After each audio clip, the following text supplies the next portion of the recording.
BPL খেলা ও অন্যান্য দেশের খেলা লাইভ যদি আপনি ফোন দিয়ে দেখতে চান তাহলে ভিডিওটা আপনার জন্যই। তো লাইভ দেখার জন্য সর্বপ্রথম আপনি গুগল ক্রোম ব্রাউজারটি ওপেন করবেন। ওপেন করার পর এই জায়গায় সার্চ বারে লিখবেন CRICFY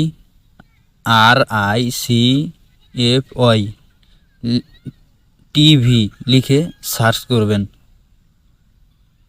সার্চ করার পর আপনার সামনে যে প্রথম ওয়েবসাইটটি আসবে ওই জায়গায় একটি ক্লিক করে দিবেন।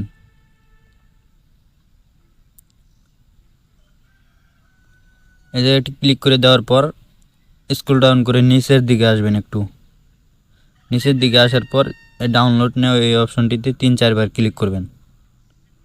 আবার ক্লিক করবেন।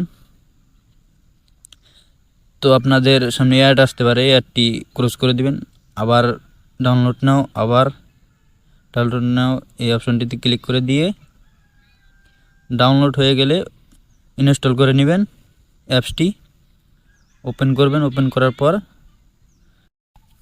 বিপিএল সহ আপনার অন্য যে কোনো দেশের খেলাই দেখতে পারবেন লাইভ। তো আমি বিপিএল দেখব, তার জন্য বিপিএল এই ইয়াতে ক্লিক করে দিব। ক্লিক করে দেওয়ার পর একটু ওয়েট করতে হবে। ওয়েট করার পর আপনার এই যে খেলাটি চালু হয়ে গেছে। বিপিএল খেলা, আজকের খেলা চলতেছে, ডাইরেক্ট লাইভ চলতেছে। তো আজকের ভিডিওটা এই পর্যন্তই। যদি ভিডিওটা ভালো লেগে থাকে চ্যানেলটাকে সাবস্ক্রাইব করবেন। ধন্যবাদ।